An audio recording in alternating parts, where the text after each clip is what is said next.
All right, well, that'll get your attention. All right, let's go ahead and get started. I love how I come down closer and you guys move farther back. It's awesome. Yes, bad student in the back. The donuts? No donuts. Coffee, let's see, we got water and cookies. Can someone get me some duct tape for that guy? Ooh, that's tempting. I like that. All right, well, let's pray and then we'll get going. Heavenly Father, thank you for this day that we can come together again. I pray now that as we dig into some topics and some themes, Lord, that hopefully will help us understand what's going on around us better. I pray, Lord, that throughout all of this, that your guidance will be there, Lord, as we are not necessarily exegeting a passage, but we are exegeting our culture and trying to understand it. So please give us wisdom and insight. And more importantly, Lord, we need your help to figure out what to do. And so as we come together tonight, all the different brains in the room and all the different thoughts and ideas, I pray that you would help us to come up with and be sensitive to what you want us to do. So, Lord, we ask for that. In Jesus' name, amen. So first off, I just wanted to kind of give you a little background. I've been reading up culture a lot lately. So a couple of book plugs. The Rise and Triumph of the Modern Self. If you're a studious person and want to dig into how we got to where we are, especially when it deals with the sexual revolution, or as I like to call it, the sexual rebellion, because there's nothing revolutionary about it. This is kind of the go-to book now. And if you're like, wow, that's big, there's a smaller one, which some of you Paideia people might recognize, called Strange New World. This is a newer one. He actually came out with this one 2 years later. His name is Carl Trueman. He came out with this one 2 years later, and it's a summary of that one, but he had to add all new stuff because so much had happened in the 2 years since he had written the first one. And then this one is kind of where we got the topic for today. I've been listening to Aaron Renn quite a bit. He's not a theologian, he's a sociologist, but he's a Christian, and he is or was a pastor at one point. And so he wrote a bunch of blog posts called The Negative World, and then this book was his more recent one, Life in the Negative World, kind of puts it all together. So I'm going to borrow from him and a bunch of other studies and some of my own thoughts. So if you're interested in any of those, now that I'm done with them, they'll end up in the library. So what we are doing tonight. So you have a note packet there. The plan is I'm going to walk straight through it. Your note packet matches my notes pretty well. There should be plenty back there. If we need more, we can go make some more copies as long as the copy machine continues to work. And then what we'll do is as we're going through, once we get to each big heading, I'll stop and take a few questions. And then at the very end, I want you guys to be thinking about what do we do next? What's our response to what we see as what we lay out tonight? Because I'm one person, Aaron Renn's one person. We all have different places that we inhabit here in Gladstone in the Clackamas County area. You have ideas of ways to move forward in this negative world. So I want to lean on you all to come up with what we need to do next. So this is going to be here's where we're at, this is what the world is like, but also it's going to be what can we do next? Okay? So here we go. So something is different. I know you've all felt it. Something has changed. Something's a little off. We know that something is different. Kind of talked about this a little bit this morning. Whether it be COVID, elections, canceling, church splits, there's something is going wrong. Something is happening. Crazy is now the new norm. Like I said this morning, the Supreme Court is going to hear a court case on whether we should allow gender-affirming care. That means the castration of perfectly fine individuals in order to match a gender identity. Even that term, gender-affirming care, is very Orwellian. And honestly, the question is behind it all is, can a boy become a girl? Instead, we're arguing about things downstream from that. Should boys be allowed to play with girls? Oh, should it only be in contact sports? Should it be in regular sports? What does that look like? Jack Phillips, talked about him a little bit this morning, cake baker from Colorado. He wouldn't bake a cake for a gay couple. In fact, if you met Jack, you would think he was a nice grandpa. He's a great guy, smile on his face. He makes incredible cakes. Masterpiece Cake Shop is his shop. But yet, for 12 years, he's been fighting off charges that he is a bigot. In fact, when the couple came to him, they said, make this cake. He said, I can't do that. It would violate my conscience. I would like to give you someone else to make it. These people, they'll give you a discount. Didn't matter. Because as soon as he said no to them, it became a thing. As soon as he won his first Supreme Court case, the next day, a person walked in the door and said, bake me a gender reveal cake for me. This adult said that. The third one just got thrown out last week. I don't know that it will stick. I have a feeling Colorado will file criminal charges yet again. So how did we get here? Well, in the lifetime of almost everybody in the room, we have gone from Oregon is a one man, one woman allowed to be married. California was the same, Proposition 8 in California, Measure 36 here in Oregon, to now gay marriage is enforced. It is the law of the land. Transgender belief is no longer debated in ivory towers. It is now the topic of discussion. We know more about the people's genitalia on our sports teams and what they do with them than previous generations did before.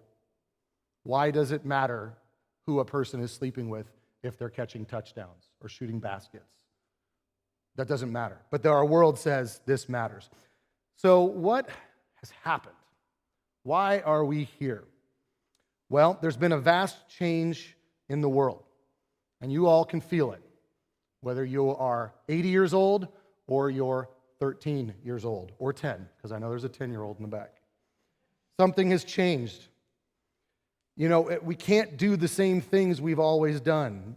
But before we can even figure out what to do, we got to figure out what we've just been through. What is it that we have experienced in the last few years? Now, we need to remember right up front, we're obviously in a church, so that means we need to remember that we know who's in charge. We know the one who put together the stars, who knit together our bodies, is in charge. So we shouldn't be fearful. This is not a, I wish we could go back to this time period. Instead, it's God is moving forward. We need to see where he's moving, and we need to get in line with him. So we find ourselves in the negative world. Another way to put this would be the suspicious world, or the suspect world, or the skeptical world. But who is it that people are suspicious of? It's Christians. Christians are no longer given status in our world. And we're going to talk about how we got there. So before we can change the world, we must understand the times and the seasons in which we live. So this first family meeting is kind of our 30,000-foot view of what we're going to be doing in all future family meetings. So our other family meetings, we're going to drill down into specific topics. And I'm not going to give you a list of all of the ones because I keep coming up with more, and it'll be too small of a list. But we're going to try to do this every 2 or 3 months.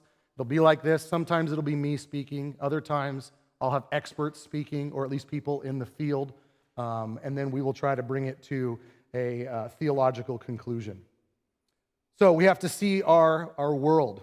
Because right now, there are things, hot-button issues, that keep us up at night. Whether we have kids or grandkids or great-grandkids, or someday would like to have kids. We're a little bit worried about what's going on. So this negative world, it's negative towards Christianity. It's negative towards natural law. It's unlike anything America has ever experienced. But the good news is that we know the God who is in charge of it all. So we cannot return to where we've been. We cannot return to the way it was. The 1950s and 60s had their problems, but we can't return to the 50s and 60s. And the 2000s had their problems. The 90s had their problems. The 80s, and so on and so forth. There is no perfect utopia we can go back to. You got it going the wrong direction. You're looking backwards for a utopia. We need to be looking forwards for the utopia that comes when Christ returns. But we need to think about it this way. So we can't go backwards. We're moving forward, and we need to be aware of what's happening around us.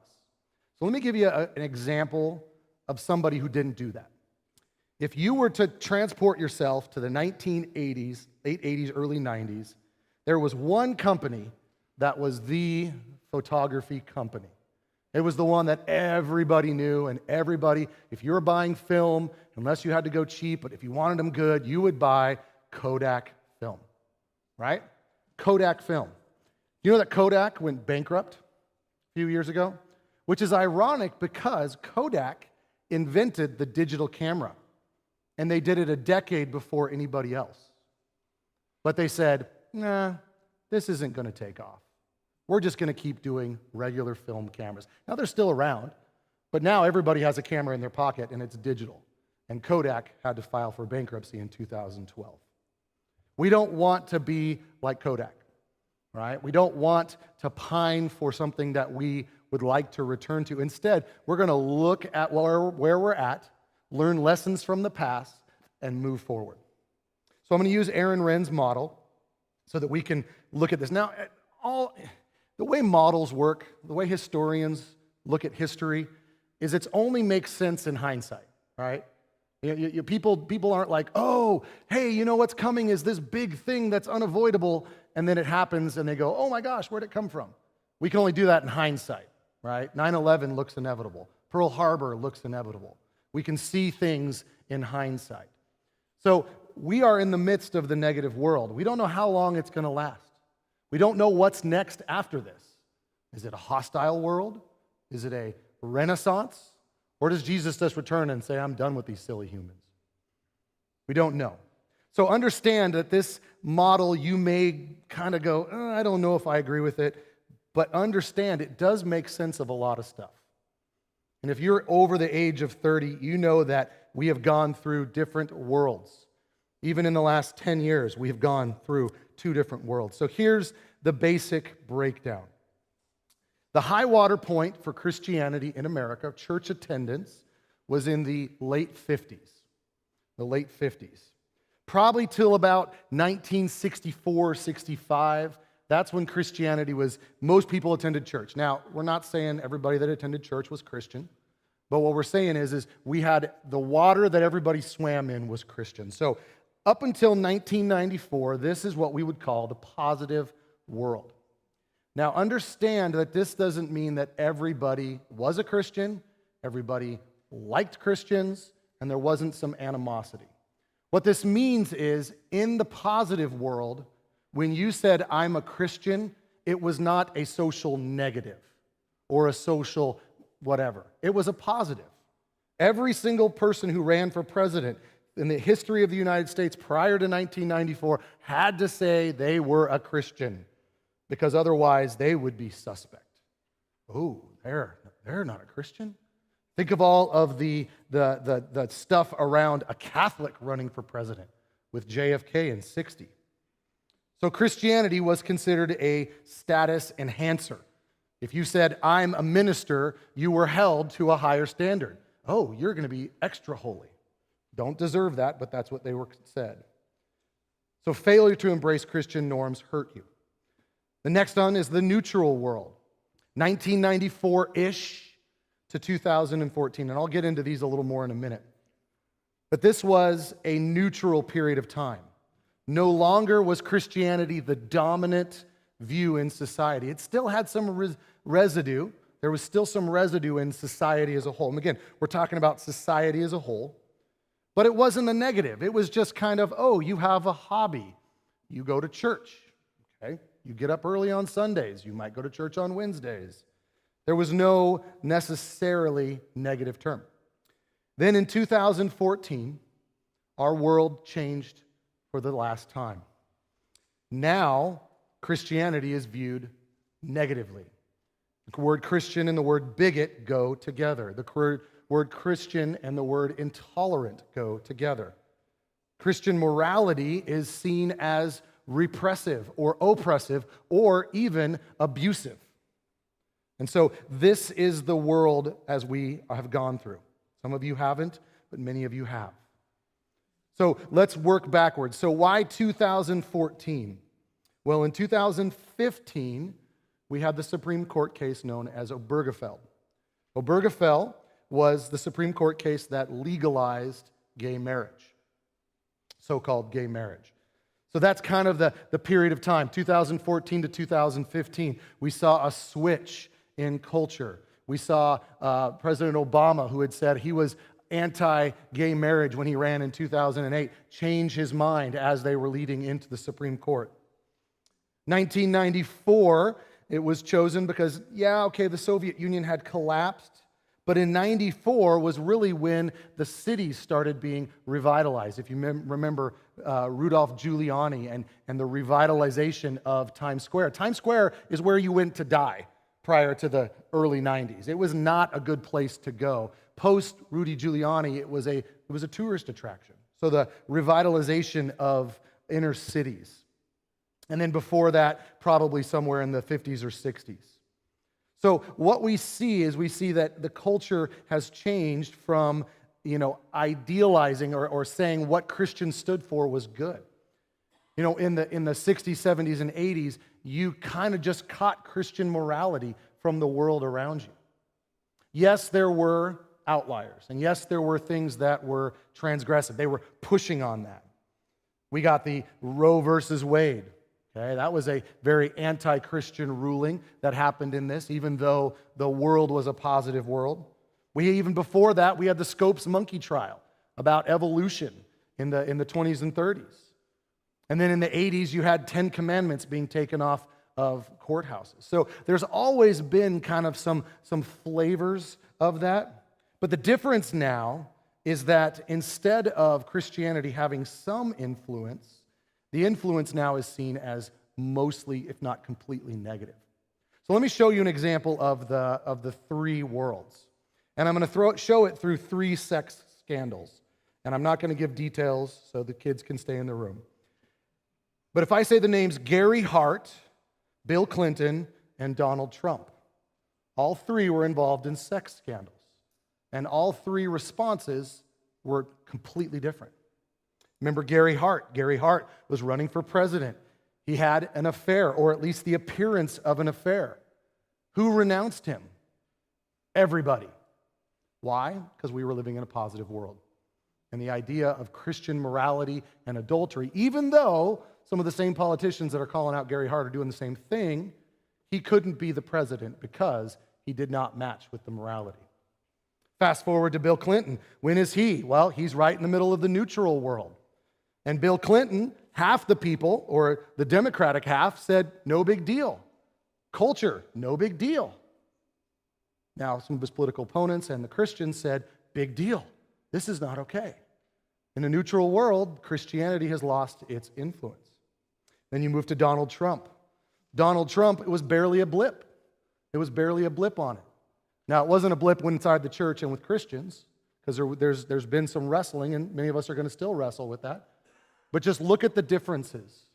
One man, never going to be in politics again. One man survives with a blemish. Another man, nothing. That's the 3 worlds compared. That's the 3 worlds as we see them. So at this point, there's probably some objections floating around in your mind. Okay? So I want to hit a couple of them that I've thought of, and then I'll let you guys have an opportunity to ask a question or two. So the first objection is that Christians have always faced persecution, so get over it.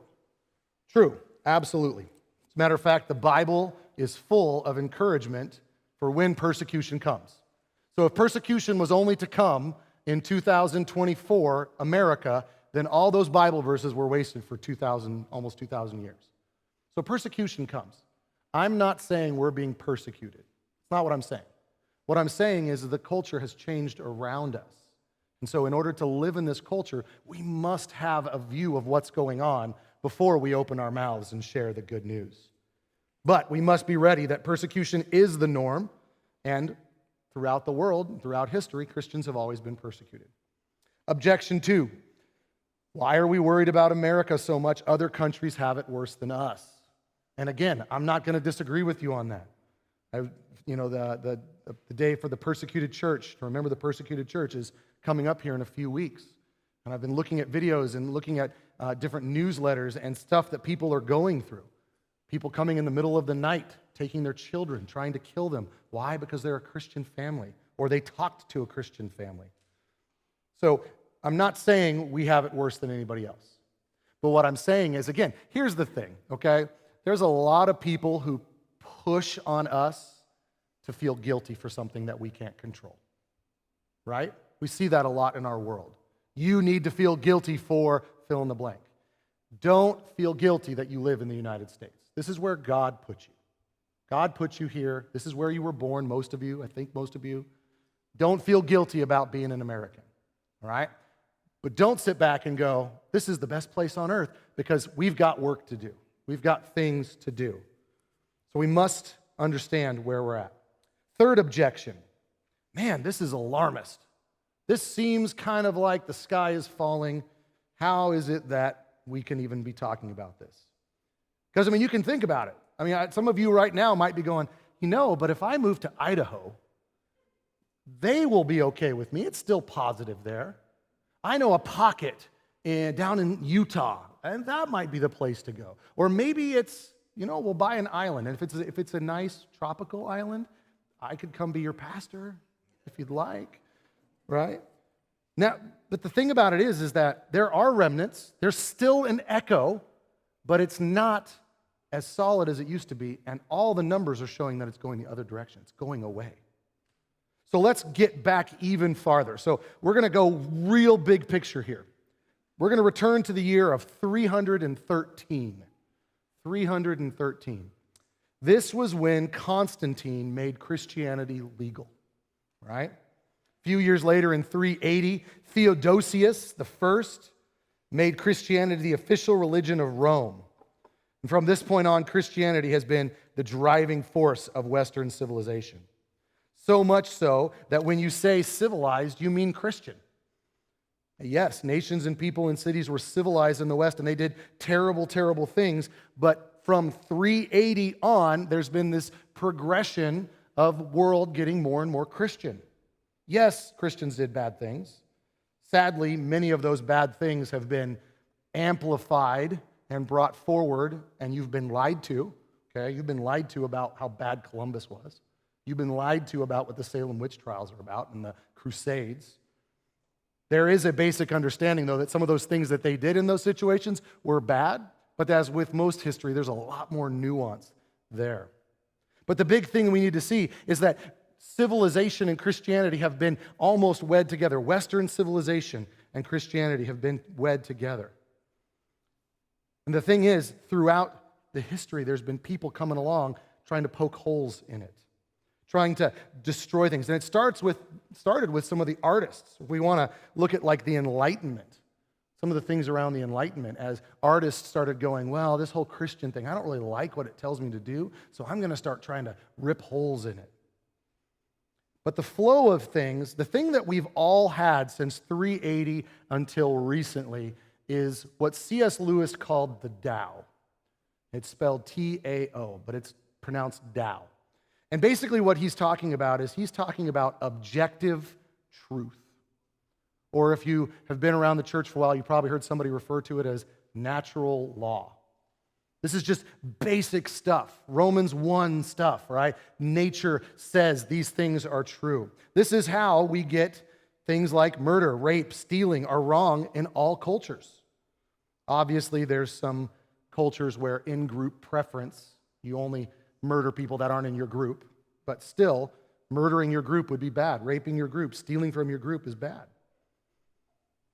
So this is what C.S. Lewis lays out as the Tao, and we'll come back to that in a minute and why this time we're living in is so odd.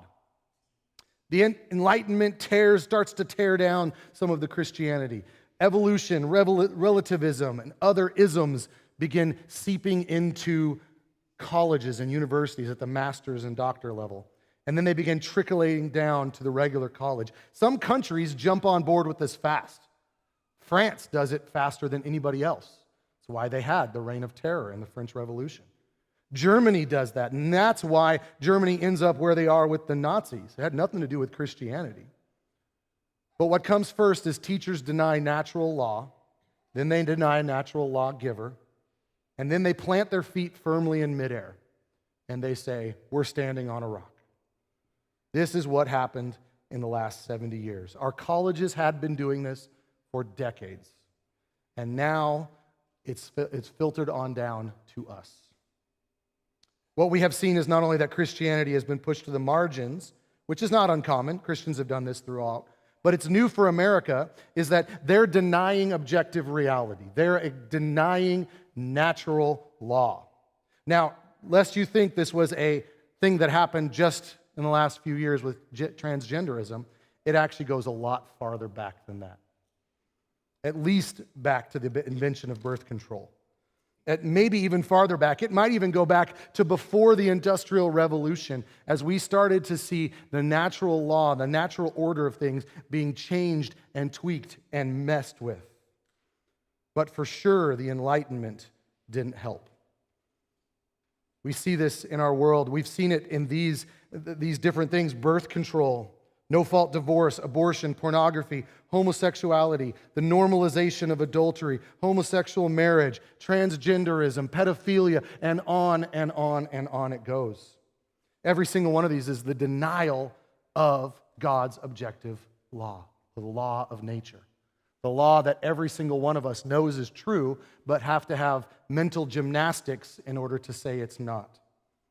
C.S. Lewis warns about this in the book, The Abolition of Man, which is probably one of his least popular books. It should be more popular. But he also wrote a fictional book called That Hideous Strength, which if you want to read a book that someone wrote 60 years ago and it sounds just like today, read that book with all these scientists. The only part that I hope is not true, but probably is that the scientists are talking to demons. It's kind of creepy. So this objective truth, and has now made everything subjective, is the only way we can even try to understand, I am a woman trapped in a man's body. If you take that phrase and you go back 15 years, they're going to go, I have no idea what you mean. Lest going through the rest of history.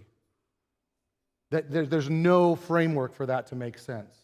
And the reason for that is because our world is about subjective feelings. Our world not only is rebelling against Christianity, which all of history has been full of, but our world has now added on the rejection of objective truth, and specifically the objective truth of nature. So now we've got to figure out, what do we do about this?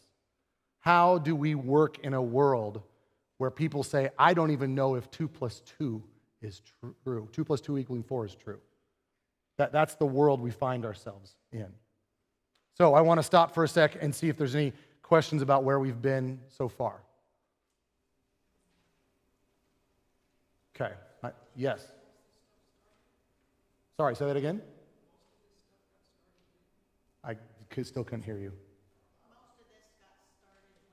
So it's been going on since the Enlightenment. So if you want to go back far enough, you're probably talking the 1700s.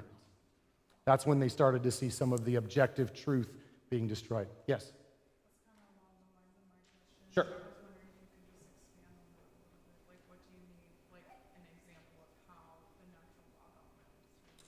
Yeah, so what ends up happening, and this is just like kind of a side thing of what I was really digging into, because this is before the stuff books I've been reading lately, but really you look at some of those philosophers, specifically philosophers in the Enlightenment, we're not talking about necessarily the scientists, but when you look at the philosophers in the Enlightenment, they're trying to not understand how things are going, but how can we make sense of these without God. So they started with a base framework. See, everybody has a base starting point. It's called a presupposition. We all have a presupposition that we start from. It's just the way we work. We call them axioms. You start at the very beginning. So if your presupposition is there's no God, you can find ways to make that make sense logically, and you're going to end up at terrible, terrible responses, because it's the opposite of following God and nature. Whereas if you start with God, you can reason to things that actually match up. That doesn't mean that someone that doesn't believe in God can't make a supercomputer that does amazing things. Like, I don't think Elon Musk believes in God, and he can make robots. He can make, the robo-van or whatever that was. So there's lots of things that they can do that are pretty phenomenal. But when we go all the way back to their baseline, we see that and kind of ahead of things, but I want to do a family meeting on artificial intelligence. And one of the things that I'm scared of, and Katie and I were having some debates about this because she's like, someone else drive my car. And I'm like, no, because I don't know that I trust the worldview of the person who's programming it.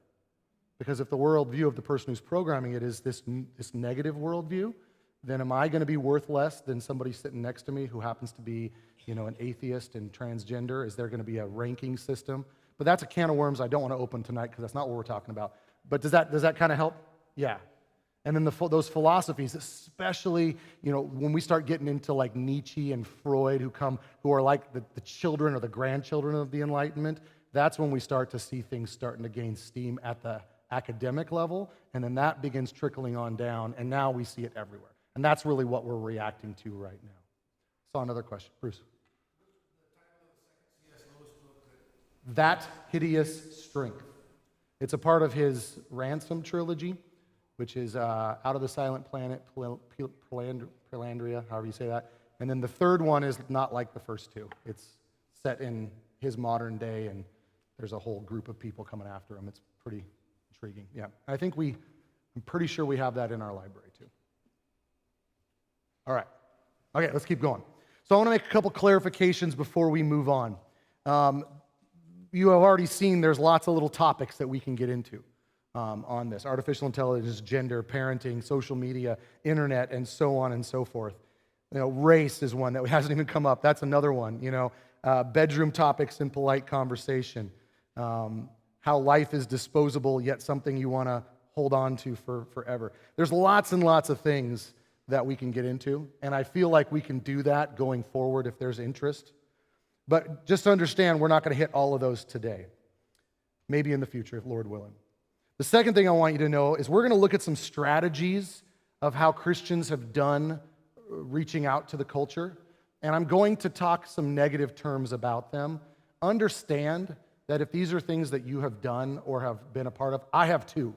It's not I'm sitting in judgment and going, well, all my ways work great. It's not what I'm saying. There are good things in the strategies that we're going to critique. The difference is that what we can't do is we can't have no strategy. So we can't see how these other strategies didn't work, and we're just going to be like, well, we're going to be the no strategy church, and we'll just figure it out. That doesn't work. I'd rather have a bad strategy that wins a couple of people than have no strategy and win nobody, right? So the best strategy may not win any more than a bad strategy.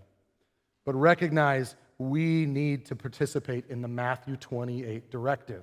We haven't gotten there on Sunday mornings. We're going to get there in 2 weeks, 3 weeks.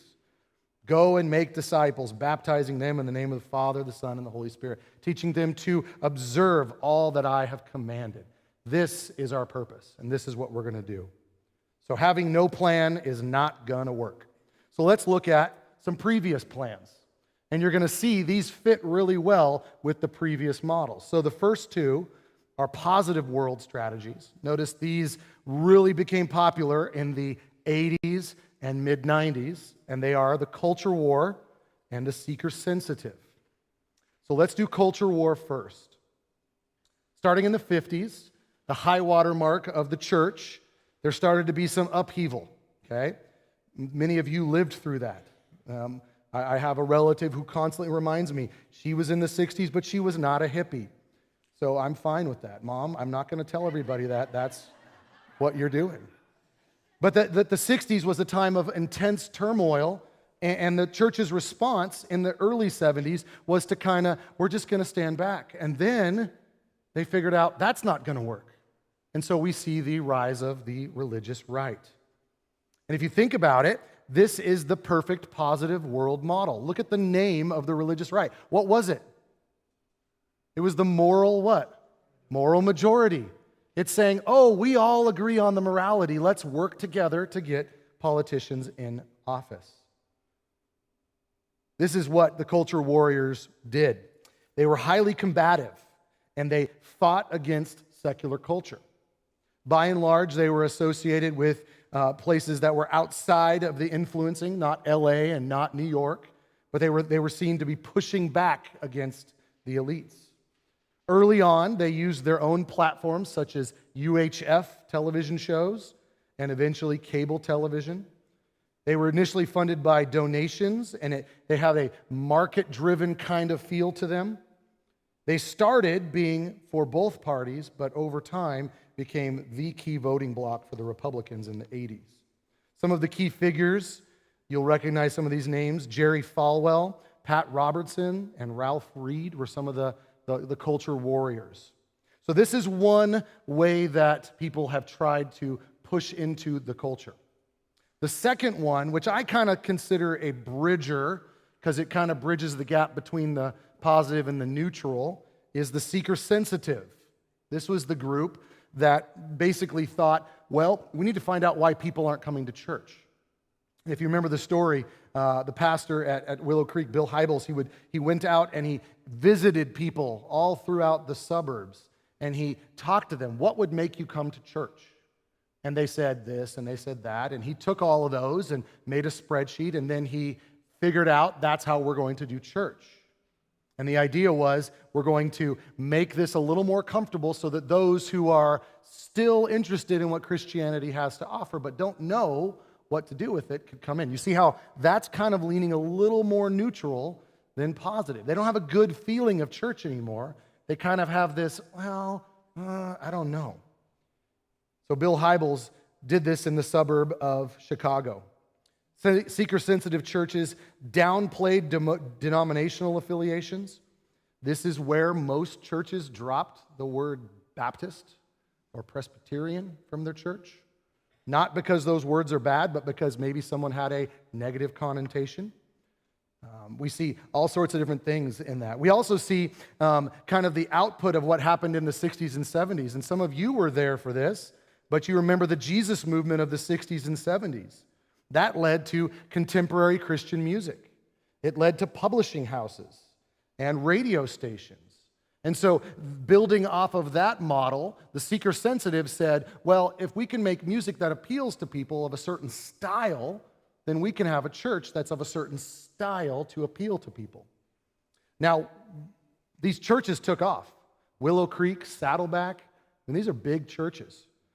One of the things that was kind of interesting, looking back on it, again, not knowing at the time it's like, well, these churches are huge. Well, the reason why they were huge was because the suburbs were getting huge. And these churches were planted right in the middle of the suburbs. In the 90s, Willow Creek and Saddleback were the trainers of churches. People would go and listen to teachings from the different leaders there and follow those plans. And the pastor would get up and he would welcome the people every week. And you would teach a sermon that was just enough to get them to come back and maybe go to Sunday school when we got into deeper stuff. And this was the picture that was put forward. These inner cities were dying, so the suburbs were growing, so the churches there were growing as well. And it seemed to work. One of the things that we see with this strategy is that what really worked well for seeker-sensitive was really downplaying things that our culture was starting to struggle with.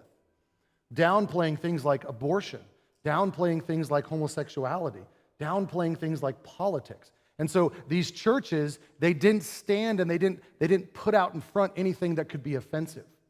And the rationale for that was we want to get them in the door so that then we can win them to Christ, so that then we can start into the heavier stuff. So that's the seeker-sensitive strategy. The neutral world strategy, which starts post-94. So if you think about some of the people that were there, like a Tim Keller in New York City, this is the beginning of the cultural engagement. Terms like winsomeness and positivity. This was the strategy. Instead of trying to fight, because the culture warriors had been fighting, and yet even though they'd been fighting and there'd been butting of heads, we still were moving into a neutral world. It wasn't working, at least in the major cities. So instead of denouncing secular culture, they sought to embrace culture in kind of a public square and have a debate. Again, in a neutral world, it makes sense. You give us your thoughts, we give you our thoughts, and we come to a logical conclusion because we're neutral going in. They believed Christianity could be articulated in a compelling way and actually be a contributor in society. And in the neutral world, it worked. It worked. You could have influence in places like New York. You could have influences all over the place. So some of the characteristics of this neutral world: they were positive towards culture. They sought to engage it. Just like the seeker-sensitive model, they pushed down things that might be controversial and lifted up things that seem to make everybody like you. Its leading lights were mostly in urban areas. Neutral world leaders had platforms and influence. They wanted to influence the media. And so these were the guys that were the talking heads on shows.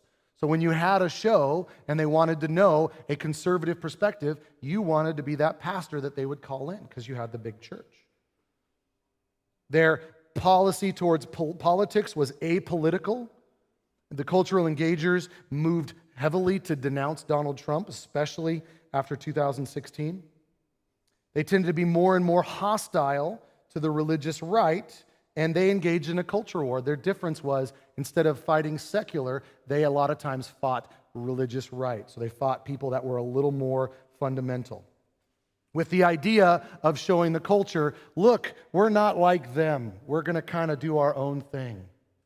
And so these leading lights were, like I said, in the urban, college-educated Christians. Some of the big names: Tim Keller, Hillsong, Veritas Forum, things like that.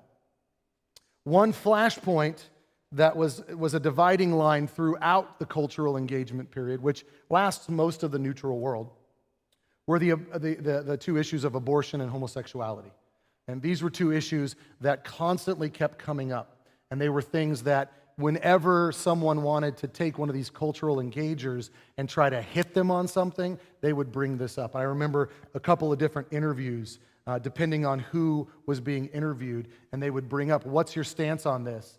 And many times, I heard one of the guys from Hillsong just kind of waffle and didn't want to ever say it was sinful, and because he knows that if he says, well, I believe homosexuality is a sin, that he's never coming back on MSNBC. And this was 10 years ago. So you can imagine what it's like now. Political manifestations of this, we saw this with George W. Bush. He was similar, right? He was a compassionate conservative. He after 9/11, he was the first president to visit a mosque. He opposed gay marriage, but was at the same time pro-civil unions and would not say anything negative about homosexuality. And so this George Bush kind of is one of those cultural engagers where he's trying to have it both ways. He's trying to signal, hey, yeah, I'm against it, but yeah, I'm also for it over here. Now, I'm not putting that down in any way. I'm a big fan of Tim Keller on many things, but just recognizing where these different strategies were. So I want to take a minute and critique them a little bit, because I think there's some things we can learn from them, and there's some places where they failed. Seeker sensitivity has all but died out. There's some residual in certain churches, but the idea of having a very light teaching is really just not popular. Now, you could probably find some mega churches that do something like that in order to keep people in the pews, but the seeker-sensitive movement is all but gone. Culture warriors and culture engagers have survived, but the changes in these two groups are dramatic. And that's part of what we're feeling as we're looking at the landscape around us and we're going, hold on a second, I remember you were fighting for the biblical stance on this 20 years ago, but now you're waffling. Or you were standing for all of these doctrines, and now you are waffling. So again, the culture has changed around us, but our Christian culture has changed as well. So let's talk about cultural engagers since we were just there. The cultural engagers have found the ground moved under them. Being winsome is no longer going to get you in the door to the places of power, to the places of influence. Saying you're a Christian now means you're suspect. An example of that is, I read, there's been several articles. One was a politician. I tried to go back and find it in my history. I couldn't find it. But it was a politician who said, when someone asked him, well, how do you decide what to vote for? And he said, well, I read my Bible. And everywhere was saying, Christian nationalism, Christian nationalism. You can't use your Bible to decide anything. How oppressive. There was a lady who's a writer for a big-name magazine, and she was on an airline flight, and the flight attendant said, "Have a blessed day." And she wrote in a tweet, she said, "I have never seen a better example of Christian nationalism. I said to her, 'Honey, this ain't Montgomery,' for saying a blessed day." Now, understand that in both of these situations, no one is saying we need to topple the government and put a theocracy in. All they're saying is, this is what I believe, and I would like to use what I believe in public. And so the audacity of people to use their Bible to form their lives is now considered backwater, as in repressive. The comment about Montgomery, what are we talking about? We're talking about those repressive, what was it, Bull Connor, right? The police chief there in Montgomery, Alabama. You are an oppressor. You are a bigot. So the cultural engagers now have to decide, what are we going to do with this? How are we going to fight? How are we going to vie? Not even fight. How are we going to go? When America doesn't tolerate anything that Christianity has historically believed, what are we going to do? And so many of the engagers find them in the position that the warriors were in. Now, it's no longer, hey, I'm going to come along and we're not going to talk about abortion, but we're going to talk about this over here. No, we don't want to talk about that. Why are you so hateful on abortion? I thought we were talking about something else. So the environments have changed. Secular progressives and the negative world culture has become very intense. Cultural engagers are being canceled. As a matter of fact, Timothy Keller himself was supposed to go speak at his alma mater, and he went there, and they said, "No, you can't come." They had his speech. He wasn't saying anything about homosexuality or abortion or anything. But the simple fact he was a Christian was considered an aggression. It was violence to those who were at the school, so they disinvited him. And if you knew Timothy Keller before he died, there is nobody else who would be as winsome as him. He was non-confrontational, but yet he was disinvited. Many in the leadership class of the cultural engagers are being now called out for their dropping of Christian doctrine. You know, they're leaving things aside. Abortion is a big one. In our culture right now, and especially with the election, abortion is being pushed aside. Oh, well, I don't agree with them on abortion, but we're going to just go this direction. It's interesting that that's the perspective they're going for. So the cultural engagers are put in a spot where they have to decide, are we going to still stand for Christianity, or are we going to lose our influence? And really, the discussion is every single one is different. Can't say they're all going to be the same. If you don't toe the line, you will be canceled. So the cultural engagers now, because the world has changed, they need to change how they're doing it. No longer does anyone care about your view of immigration or your view of, sprawl or this policy. Now, if you're a Christian, they want to hammer you on abortion. They want to hammer you on homosexuality, transgender. Again, things that just a few years ago would not have even been brought up.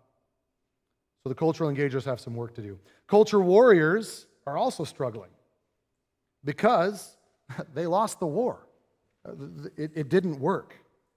And what's happened now is they see this long line of losses, and now they have to decide, are we going to still stand for what we stand for and try to get any kind of win, or are we going to have to figure out a new plan? Remember, there's lots of people that have made money and their livelihoods on this cultural war. And really, even cultural warriors, some of them were big into apologetics, where you would go and you'd say, here, I'm going to argue for the existence of God, or I'm going to argue for the Trinity, or I'm going to argue for Jesus' death, burial, and resurrection. The culture doesn't want that anymore. They don't care. I heard an atheist say, I don't care whether Jesus rose from the dead. Why are you so hateful? So see, the battle lines have changed. We think we're fighting over here, and now the fight has moved to something totally different. So now there's a real strong push. These cultural warriors, the temptation is to go, we need a win. And so in order to do that, they'll jump on with any politician, no matter who they are or what they stand for, in order to say, we need a win. And so this has led to things that have not necessarily been great. But at the same time, you can understand the mindset. You know, in politics, many times we have to hold our nose or vote the lesser of two evils. And the culture warriors now, politics has moved to this primary where that's a struggle. Again, I don't have the answer for all of you on what to do on that. And cultural engaging, I don't have the answer on what to do on that. I think I know what the Lord wants me to do, but for you, that if cultural war is kind of your place, or if cultural engagement is your place, now there's going to be some decisions. And so this is the split that we see in churches today. This is the evangelical split. Culture warriors have been hostile to the secular establishment, trying to say, no, that's anti-Bible. We're going to fight against that, right? Well, now you have cultural engagers who are compromising on some doctrine. So where are the cultural warriors turning their acrimony, their vengeance, their hate? It's to other Christians because they're compromising, and vice versa. And so what we're seeing is that we're seeing churches split over this. And really it comes down to a previous president and woke policies. I mean, those are really kind of the two things that are dividing the church right now. And so what are people doing? Cultural engagers are becoming separatists. They're saying, we're going to just kind of make our own little place over here. Culture warriors are going, well, it really doesn't matter as long as we get a win. There's some stuff in both of those that are right, and there's some stuff that in both of those that are wrong. Evangelicalism, Christianity, as we see it, is in a flux. There's no coherent way forward. And honestly, whoever we vote for in the next election is not going to change this negative world.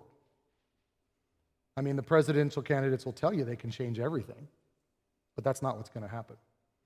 So what is our strategy? What is our strategy going forward?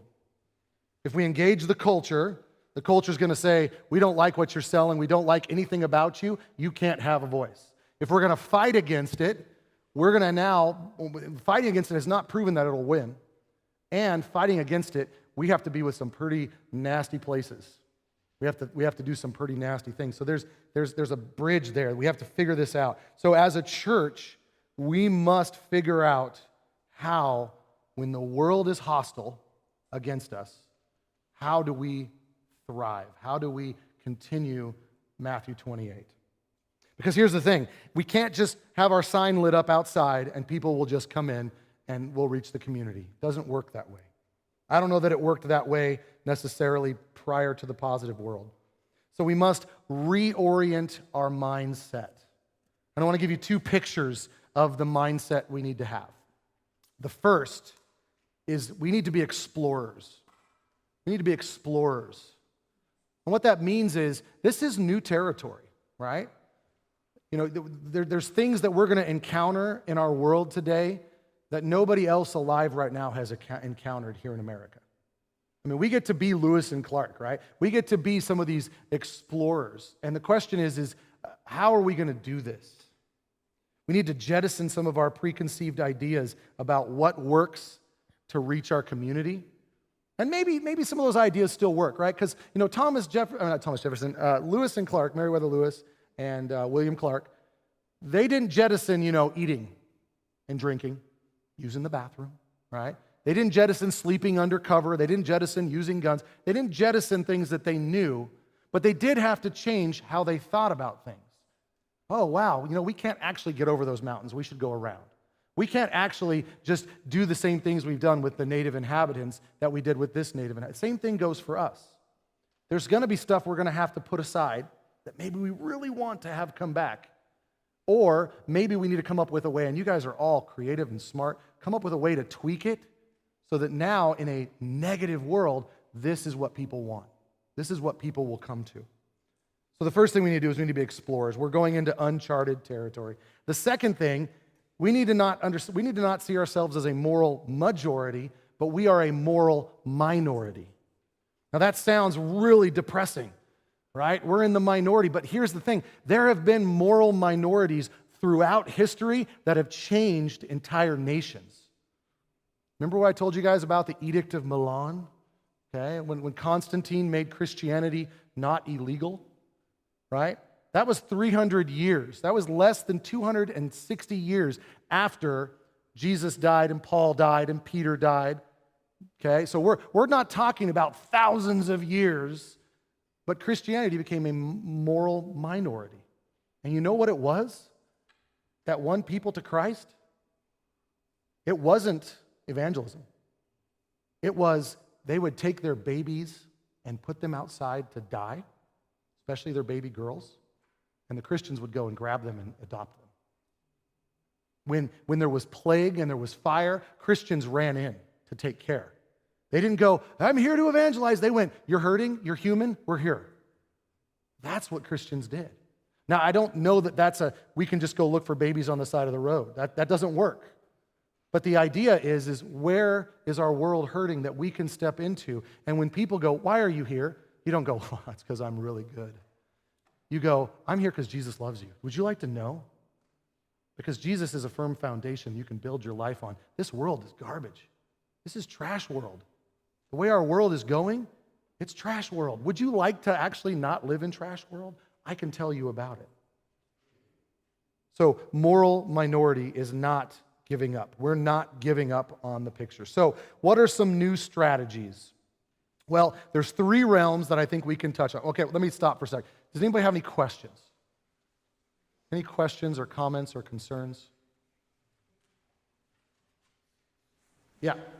How much do you think the leadership in the church has contributed to this cultural change? I'm thinking of Catholic priests and their priests of their congregates. Yeah. Jim Baker, most recently, Yeah. 200 some odd Southern Baptist pastors. Yeah. So I'm going to repeat the question because I know the live stream they wouldn't be able to hear it. So the question was, how has the leadership in our churches contributed to this? And I would say, I think it's why the neutral world was so small. If you look at the positive world, it was a lot longer. I think if you look at the neutral world, what also is happening in there? We're seeing the digital revolution where now we have internet and now there's receipts, right? So it's no longer going to work for a Catholic church, and sadly for some Baptist churches, to go, oh, you're abusing people, we'll just move you over there because they won't communicate. And so I think the neutral world, along with the digital revolution of the cell phone, which is also another good family meeting talk, but that revolution of that, I think has sped it up in a way that the world has never seen before. I think there's a bigger problem in the church in that if we are not actually seeking, pastors and elders who are continually growing in the Lord, I think that it leads to a lot of, and there's some other things I think contributed to that. But yes, I think that what we see in our leadership has definitely been a part of that, which ties into one of our strategies we're going to look at here in a minute. I saw another hand. Yeah. Do I know George Barna? Yeah. He's the Christian pollster. Yeah. Who doesn't allow anyone in his surveys to self-identify as a Christian, evangelical, etc., etc. Right. You have to fill out certain questions, answer them a certain way, and then he categorizes you.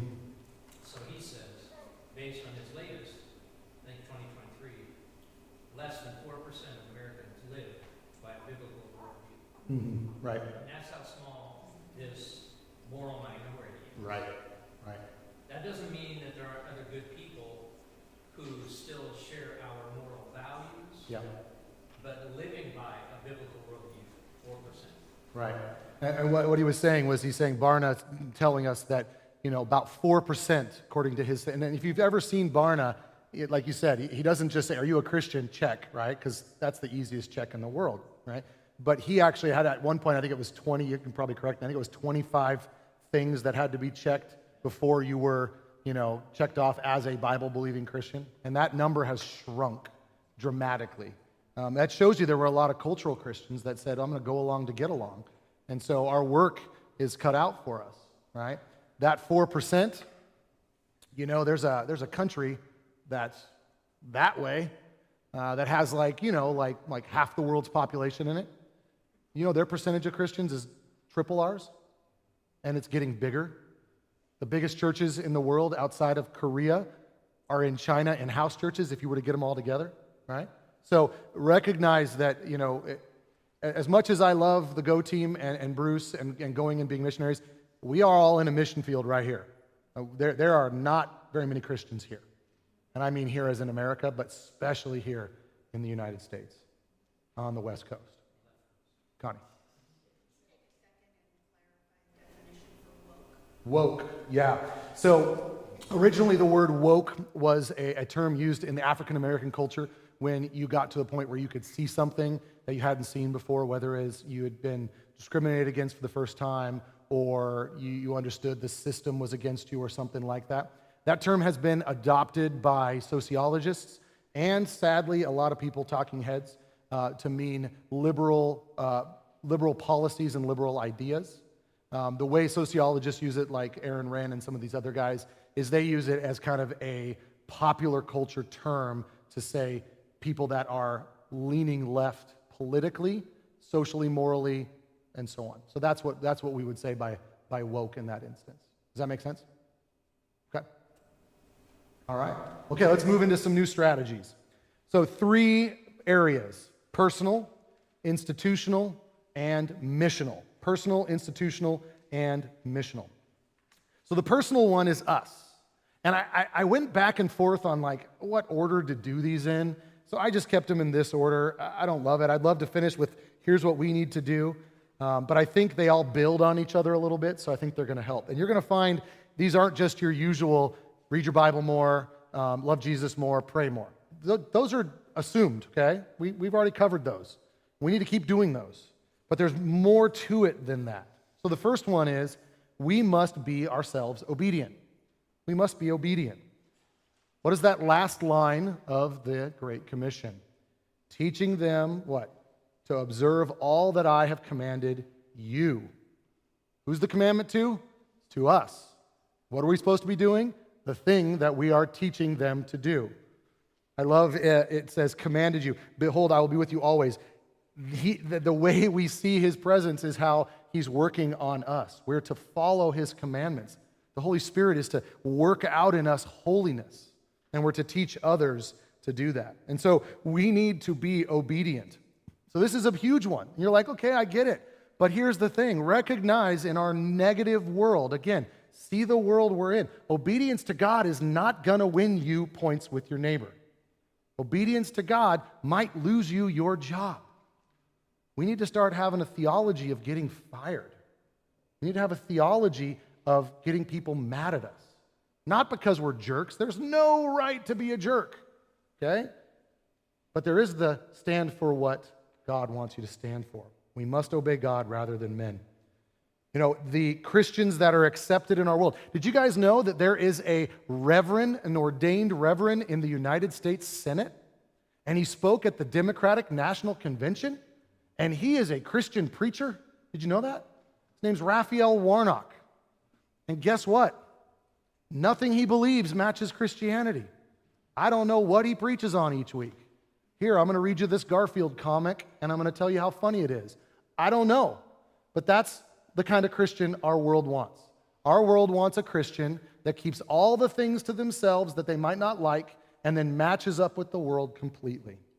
The world will not bat an eye at his version of Christian nationalism. Previous generations' obedience was not costly. In our world, obedience is going to be costly. There may be a time when you're working a job and they say, put on this pride flag. Tell me your pronouns. There's going to be things like that. Now, normally we don't risk everything for Christ, but this is something that could happen. And I'll get into how we're going to deal with that. But we need to get our minds right. Obey God at all costs, first and foremost. That's why this is the first one. The second thing we must do, we must be excellent. We must pursue excellence. All right? And what that means is we can't coast along. We can't coast along with where we're at and think we're fine. We need to pursue intellectual excellence, which is partially what we do here with our Bible studies and our Sunday schools, is we want to push forward excellence for all levels. Whether you are in the nursery or you're an adult, we want to push that forward. Project of teaching the faithful what we believe, but also how we're different than the unbelieving world. This is why I am going to, for the rest of my time, be a big fan of Paideia, the school that meets here. They do that really, really well. They don't just teach you what you believe, but they teach you why you believe it, how to think, and then what to do in response to things that aren't right. They teach the civics or the classics of Western Civ, but they also teach how to write, how to speak, how to be excellent. Their work is needed. I remember the first day of 7th grade Bible, I had to tell them to quit standing up because they had been taught here that when an adult asks you a question, you stand up and you give them your eye contact and you answer, yes, sir, no, sir, yes, ma'am, no, ma'am, and then you sit back down. And I'm like, dude, it's okay. I'm just Mr. Roberts. Just chill. You're fine. But that respect and that excellence. I mean, it's annoying when my kids get in trouble for not wearing the right shoes on Friday because on Friday they need to dress really nice so they know how to tie a tie, so they know how to carry themselves. And this is just one of the many, many things. Paideia does this well. There are countless other schools that do this well as well. Education is a big deal. Education is now falling by the wayside in our culture. We have never spent as much on education per student as we do in Oregon, and we've never had as bad test grades as we have now. It's amazing. Even taking out all of the garbage of DEI, our kids in America can't read. I just read a study that 1 in 4 college students can't read. And the point of this and the reason for this is like what Lewis said. They're denying the Tao. They're denying the basic objective reality of truth.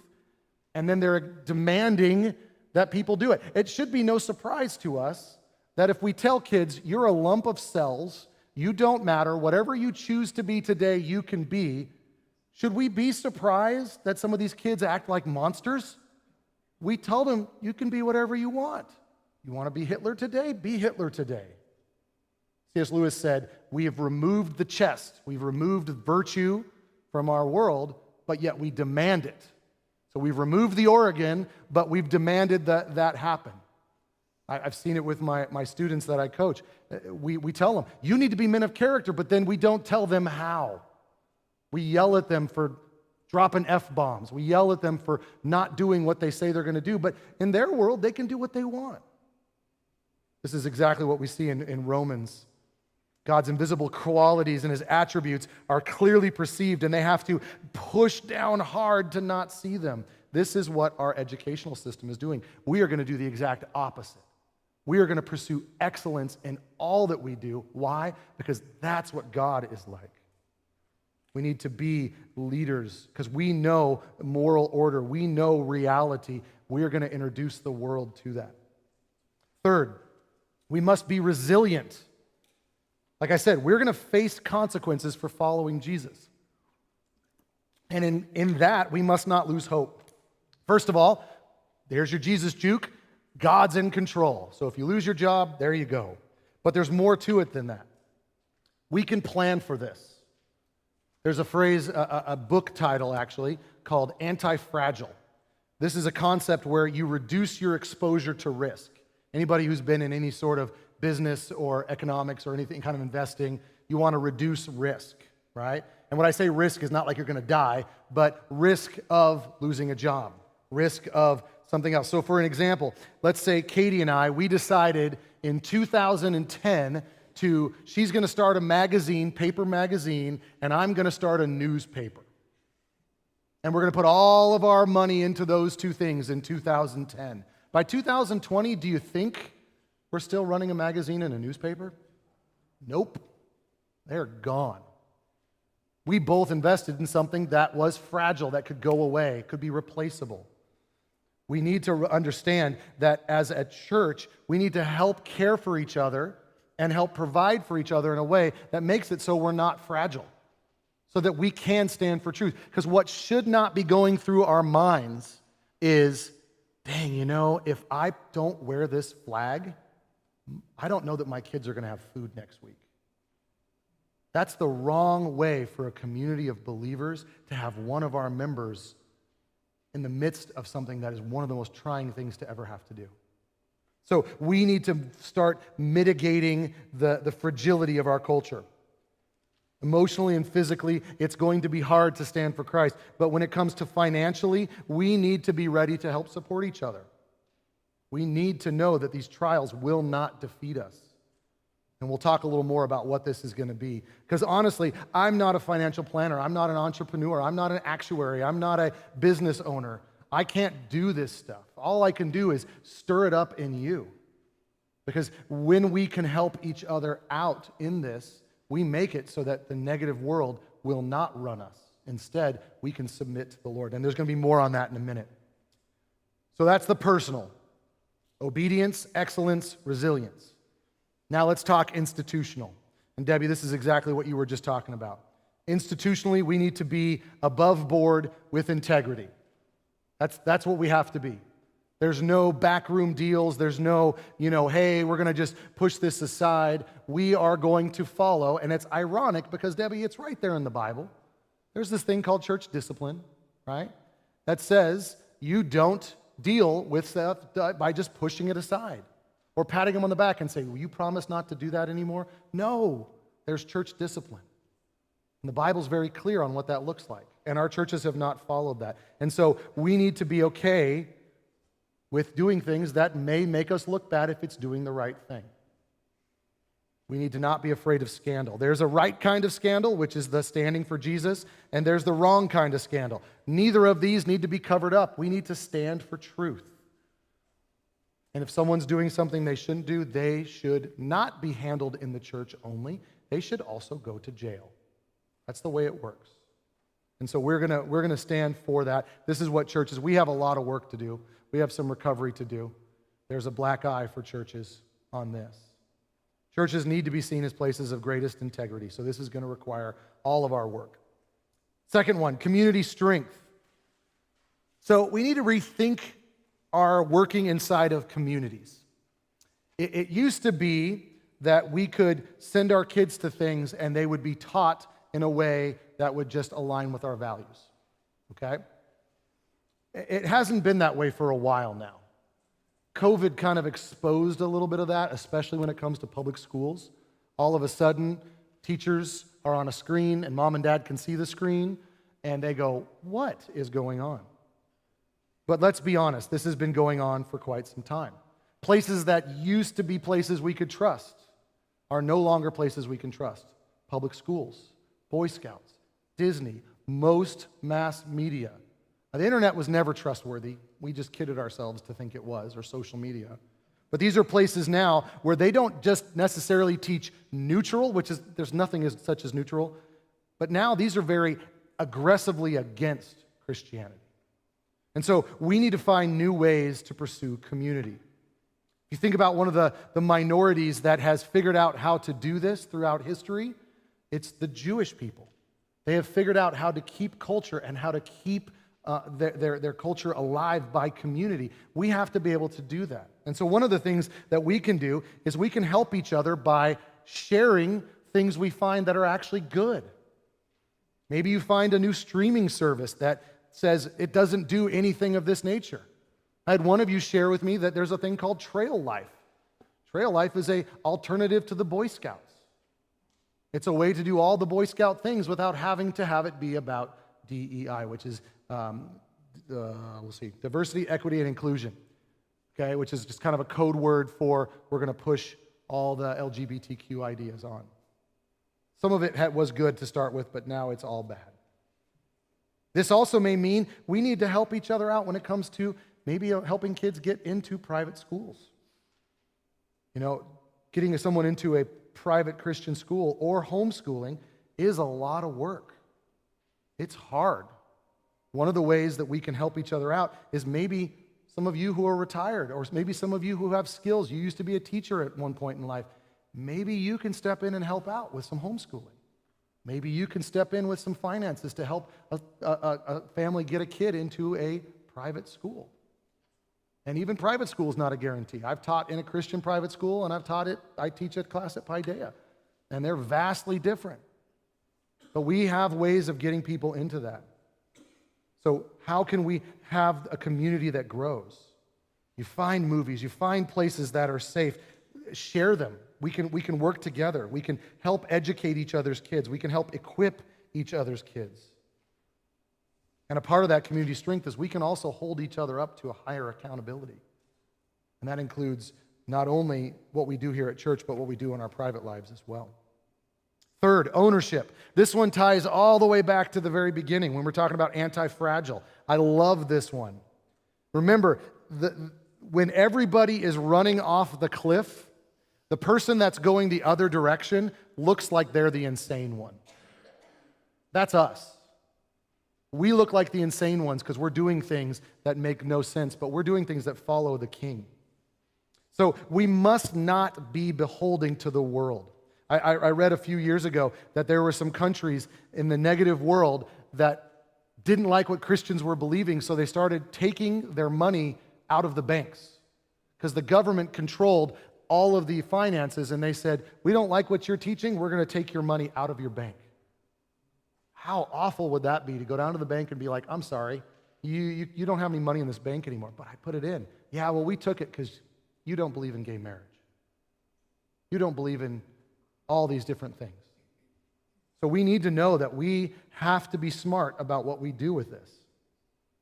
In the 60s, during that positive world, Christians created places like radio and music producers, radio stations, publishing houses. Those were a good start, but we need to be anti-fragile. We need to make sure we are not putting all of our eggs in one basket. And one way we can do that is we can own stuff. We can do that. This is where you can take someone whose job has been threatened and you can say, you know what? Come work for my company, my corporation. We're not going to make you do that. Heck, we'll even let you have Sundays off. Don't be like the world when it comes to that. Of the Forbes 500, many of them have elaborate plans to promote equality and inclusion. Ironically, the group that's not getting included is the Christians. Yes, there are places like Chick-fil-A, and I found there's a place in Battleground called Maddox Industrial Transformer. They actually are a billion-dollar company run by Christians with Christian values. These are places where Christians can get jobs where they don't have to compromise their beliefs. And remember, this Maddox industry and Chick-fil-A, even though you can debate who has the best chicken sandwich, they're trying to pursue excellence at the same time as pursuing it in a way that makes them anti-fragile. Remember a few years ago, Chick-fil-A they were trying to cancel Chick-fil-A because the owner of Chick-fil-A had the audacity to say marriage is only between a man and a woman. They weren't successful. You want to know why? Because they make really good sandwiches. And people like working for them. And they don't have to compromise. This is the kind of thing that we can start pursuing.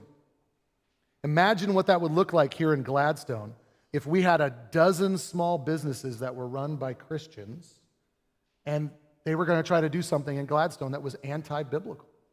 What kind of power would we have to be able to say, hey, we don't think that's a good idea. How about we don't do that? At the bare minimum, one of the things that we should be able to provide each other with ownership is we can provide places for kids to go and learn to do a job and not have to also decide whether they're going to follow Jesus at the same time. So ownership is something we can do. Last one, missions. So we need to be a light. Be a light. One of the things that, and what we heard with the 4% from Michael there, the darker it gets, the brighter the light looks. You're in a pitch black room, and that little teeny LED light, which says it's so bright, but it really isn't. You turn that on in a pitch dark room, that light seems really bright. It doesn't have to have 100 lumens or 1,000 lumens or whatever. Our world is running headlong into darkness, and we are to be that light. See, the thing about it is back in the 50s and 60s, you had a moral people, and what you needed to do was you needed to get them to submit to Jesus and maybe change a few things here or there in their lives. That's not the way it's going to be now. As a matter of fact, for most people in our neighborhood, when we talk to them about being a Christian, it's the same as a Muslim man living in his family in North Africa, with his family in North Africa, knowing that if he becomes a Christian, he loses it all. And that's the culture we're in. I mean, you can see this on the internet, but let me give you a picture of it. Most people live in a wind tunnel, right? They only are around the people that agree with them. So if you go to your neighbor and you say, you know what, I want to teach you about Jesus, and Jesus breaks into their life, they're not just going, oh, I have to give up my sin. They're giving up all their friends. They're giving up their family. They're giving up their hobbies. They're giving up their social groups. They may even have to move because those people are going to be vehemently against them. We need to make sure that we are thinking that way. This winsomeness is not going to work. We need to be a light. What is the purpose of a light? Well, like a lighthouse, it's about seeing the rocks. It's about making sure you don't run into the rocks. That's part of what we get to do. Not only that, it can be a beacon. Lights can be a beacon. Hey, come here for protection. We need to understand that we're not going to win people by being a Christianized version of the world. We're going to win people by being Christian. If we witness to our neighbor, let's say your neighbor is a homosexual man in a marriage to another man. He's saved. He becomes a believer. What's going to happen to his life? Well, he's going to renounce the fact that he was married to that man because he never was. The marriage is dissolved. Assets are divided. His friend group disowns him because all he knows is other gay men and women. He loses his job at the edgy coffee shop or record store. Man, this guy knows what it means to follow Jesus, doesn't he? Are we able to step in there and be a help to that man? Ooh, come to church once a week. Come to our life group. Yeah, that's great. The rest of the time, he has no friends, he has no family. Oh, we'll bring you some meals. We'll pray for you. Now imagine if we took all the things we've talked about so far to heart and we said, hey man, you know what? I know you just lost your job. Come work for me over here at my coffee shop. Come work for me over here at my electrician shop.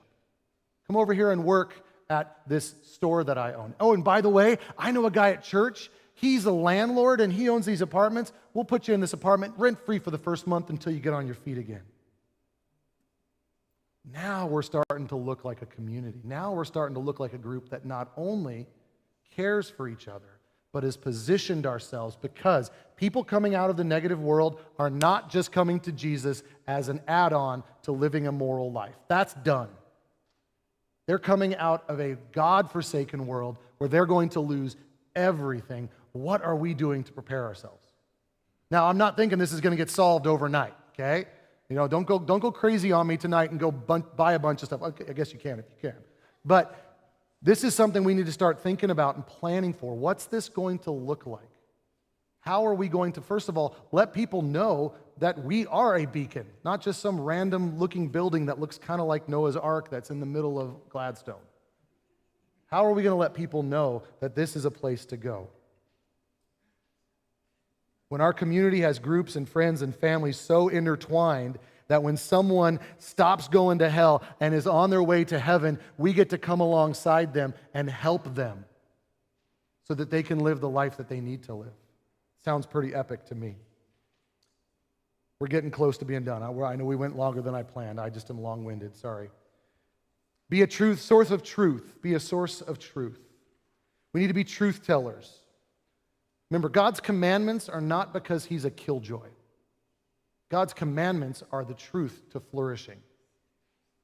So that idea of leave your Christianity aside when you do things, that doesn't work, it doesn't fly. Because what you're doing is you're pushing aside the right way to do things. So we need to be willing to tell the truth. Yes, we are going to get lumped in with Christian nationalists, which isn't always bad. But we are going to get lumped into alt-right groups. And we're going to get lumped into all sorts of Nazis when we say things like God's word says. But we need to understand it is the truth. And yes, it's not popular. But again, you are the one walking away from the edge. And they're going to call you all sorts of names. But isn't it worth it if you stop one from going over the edge? We can take our time and make sure we know. So that doesn't mean you have to know the answer to everything. You don't need to know what the Bible says about sex, dating, gender, and all the other real-world issues. I've probably got a book about one of those, so you can come see me. But ultimately, you just need to know that God loves them, and you need to know the truth about what Christ did on that cross. And from there, we can educate you on the other stuff. That's what these family meetings are going to be for. We're going to dig into lots of them. See, you are all the key to this, not me. I have a very limited amount of space that I can do things in. But when it's multiplied by all of you, you have access to all sorts of environments that I can't go to because I don't work there. I don't know those things. Go out and be a light there. Be a truth teller. Lastly, engage wisely. We need to make sure we pick our fights. Cultural warriors are right. There are some times we're going to have to fight. But we need to pick our fights. We need to make sure we don't do the runaway mindset or the hide in your own little cloistered group. There was a book a few years ago called The Benedict Option, which is a good read, but it was like Christians just need to make these little islands to hide in, and we'll just wait it out, and then we'll come out and say, okay, we'll fix the world for you. There's some truth in that in some instances, but ultimately, we need to decide where we're going to put our time and effort. Because here's the thing, you may not be interested in politics, but politicians are really interested in you. You may not want to put any time and energy into politics, but politicians are wasting a lot of time, not wasting, they're spending a lot of time on you. Politics is not going to leave you alone. It's going to keep going after you. It will intrude. Think about the bedroom talk. I told you this already, right? If they can come into a bedroom and say, well, what you do in a bedroom matters for whether you're getting this contract or whether we're going to promote you, do you think maybe what you read in your quiet time is off limits? I don't think so. So just be ready that politics is not going to leave you alone. But we need to make sure that when we interact in the political realm, that people know, I'm not here for you, politician. I am here for Jesus. My king is Jesus. And if that's a problem for you, okay, maybe you don't get my vote. But you know what? If you're representing me, that's how our government works. They're representing me. Then by all means, tell them, you're representing me wrong because I follow Jesus and this is the truth. And sometimes that means we have to protest. Sometimes it means we write a very sternly worded letter. Other times it just means we pray and go, Lord, give us different politicians. But a good strategy would be start local. Start local. You know, everybody makes a really big deal about that political thing with the president. But you know what? Your city has more influence on what happens. Your sheriff has more influence on what happens in your life. Your school board, more influence. Chief Shermer down the street here, the police chief here in Gladstone, right? He has more influence over what happens on our building than Donald Trump or Kamala will ever have, right? So maybe it might be a good idea for him to know, you know, us Christians down there, we vote, and we pay taxes, and we have an opinion. Even better than that is you're surrounded by neighbors. There's going to be a time where you might need to be there for your neighbor. This is why we love the idea of life groups and communities and having people interact with the communities. We need to engage, and we need to engage wisely. So, in conclusion, Christians have a tendency to be about 10 to 20 years behind the times. So we're already behind the 8 ball. This negative world's been going on for 10 years. Now, granted, nobody really knew it was negative or if it was just a phase. It's here to stay. So tonight is a step forward. We're taking a step forward and we're going to go, okay, we live in a negative world. How does that change what we do? Knowing this, how can we move forward? Aaron Wren says, not all is lost. Evangelicals can survive and even thrive in a negative world. Christianity can have a bright future. That's not something you hear every day. All you've been hearing is, if we vote for this person, it's going to be terrible. If we vote for that person, it's the end of the world. Instead, we don't need to be pessimistic because we know how the story ends. We know the God who's going to win it all. So, hopefully, you've now thought a little bit about this, and I'm expecting it's probably still going to percolate and work its way in there. I want you to know that my framework for what I want to plan, and I'm limited. I have a limited amount of bandwidth to be able to do the things that I want to do. But I would love to get behind you and facilitate you in doing things to reach the negative world. and I need you to be creative. Think outside the box. Maybe you borrow a little bit from something we used to do 20 years ago and a little bit of something we did when we were a kid, and we throw it together and it comes out, hey, this is something we haven't tried. I'm all for trying something. I'll give it even 1 or 2 times, maybe 3, to see if it works. And honestly, if it works and one person is saved, it was worth our time. It was worth our energy. So we need to figure out, how are we going to bridge gaps? How are we going to reach people who, when they hear that we're a Christian, they're going to be suspect right off the bat? I don't think pretending to not be a Christian and then springing it on them is going to work. But I think that's kind of how many of us kind of approach it at this point. Oh, I'll bring it up later. Oh, maybe I'll spring it on them. But that seems very disingenuous. Seems very deceptive. So, use your imagination. We can reach Gladstone and the surrounding area. What is it that the Lord's telling you to do? What is it that we can do going forward? All right. What questions can I help answer as we wrap up? Any questions or thoughts? Or even if you just want to make a declaration, here's an idea, or something like that. What do you got? Yes? There's another contradiction that I see.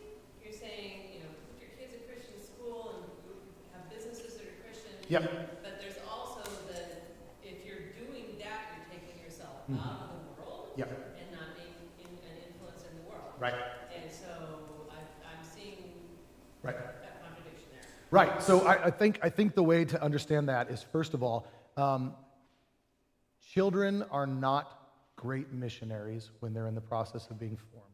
So I think having our children at this point in our world, and again, there's places in the United States you can go where public schools are going to be okay. I think at this point, I think our public schools are lost. But, I know quite a few kids that have gone through public school that have come out okay, but I know quite a few that have not. And so when I say pull our kids out of public school or put them in a paideia, that's a parent-to-parent thing.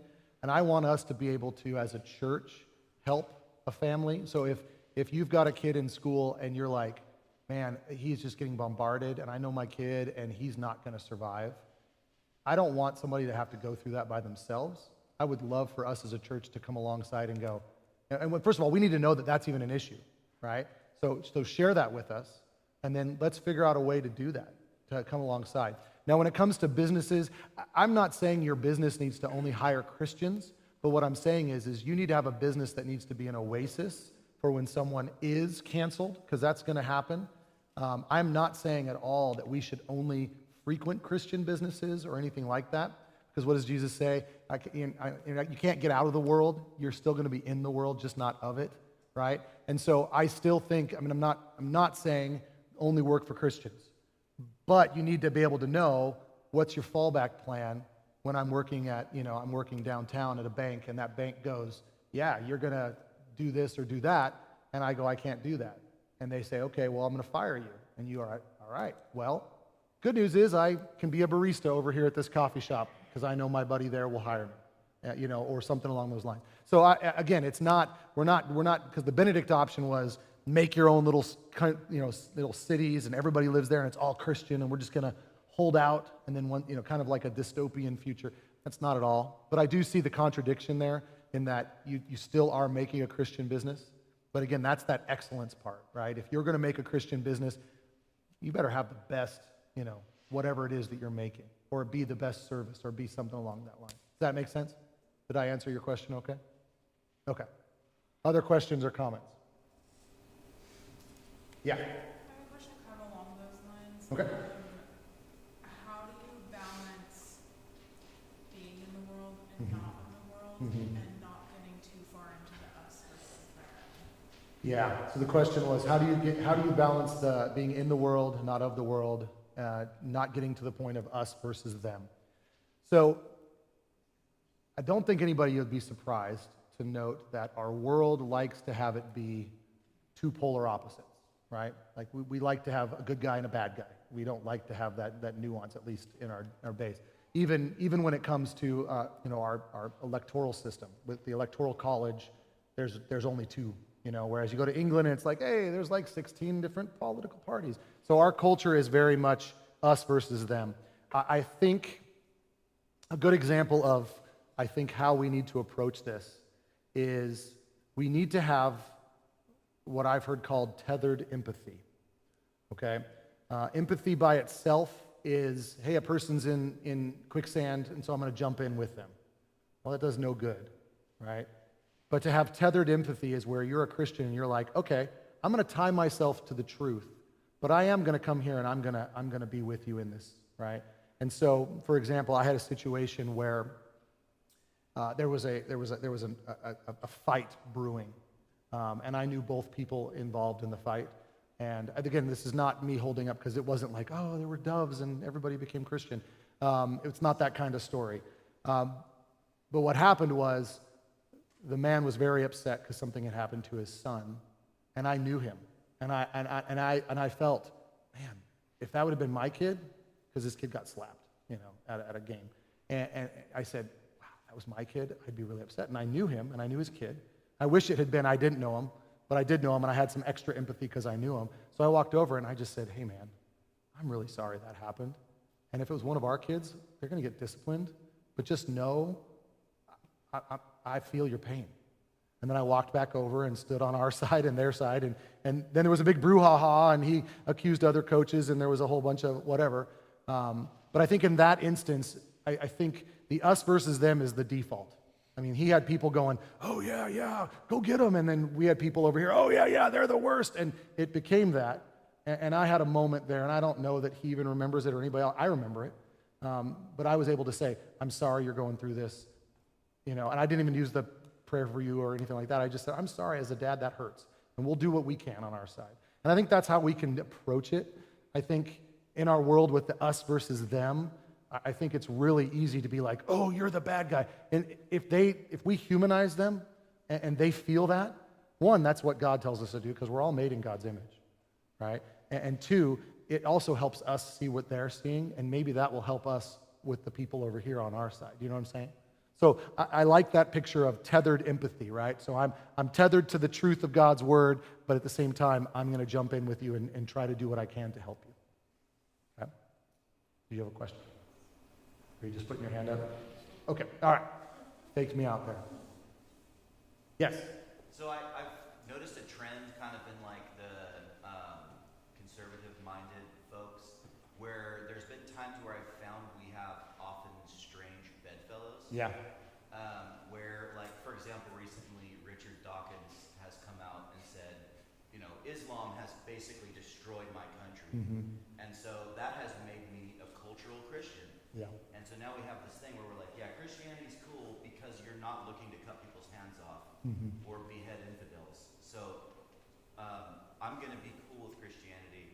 And we've all kind of just been like, we tend to sometimes fawn over those things when we're like, Richard Dawkins still wrote the textbook against the existence of God. Yeah. So I think, and that's just one example. I just feel like sometimes we see these secular. So my question is, how do we make sure that we don't have these strange bedfellows? Yeah, I totally empathize. So Cole was asking about strange bedfellows and Richard Dawkins and how he wrote The God Delusion. He was like one of the lead new atheists, and now he says he's a cultural Christian, which is really weird. I mean, that was not on my 2024 bingo sheet, right? So I remember as a kid, and you get some athlete and they're wearing a cross and they're like, he's on our team. Yes, he's a Christian, right? I think what we need to understand it kind of goes back to that theology of getting fired. At some level, for many in society, you're going to have to compromise on moral things in order to be successful. I mean, we can think of a few. One that comes to mind is the kicker for the Kansas City Chiefs, who beat my Niners today. The Kansas City Chiefs has a kicker whose name is Harrison Butker, and he's a Catholic, and he did a speech basically saying, the Bible's view of marriage is actually a really good thing, and he did this at a Catholic school, and half of the people at the Catholic school said, oh, what are you doing? That's totally false, and they tried to cancel him, and he was somebody who was anti-fragile. Why? Because he's the best kicker in the NFL. And so, in that situation, he's not compromising. But if he had been a middle-of-the-road kicker or if he was in somewhere other than Kansas City, he might have been canceled and he might have waffled. And so I would say for us, when it comes to our bedfellows, there are going to be times where people are going to get it right, because the law of nature is written in nature, right? The law, like it says in Romans 1, it's written on their hearts, and they have to actively suppress it. And every once in a while, it comes out. And when we see that, I think we go, you know what? Richard Dawkins is an absolute idiot on everything, but that he nailed. And I think we hold that out as a good thing. And maybe we look at it and go, now I know how to pray for Richard Dawkins. Because being a cultural Christian is not going to send you to heaven. Being a cultural Christian is going to be, you're going to be a really moral guy hanging out in hell, right? And so I think there's a way for us to pray for him and a way for us to evangelize. And it also helps us recognize, too, that when we see a moral person, doesn't equate that they are a believer. It might just be that they're getting in touch with the Tao. They're getting in touch with natural law. And so, again, we can't be fooled by the outward, like Michael said, it's that 4%. You got to get all the way down. Are they saved or are they not? And I do think we will see, that one just mind-boggling that Dawkins would say that. But anyway, other questions or thoughts? All right, I've kept you guys long enough. You are dismissed, and there are cookies out there. Please feel free to stay and talk, and I'm willing to take some more questions. Thank you all for joining us, and we'll do this again in a few months.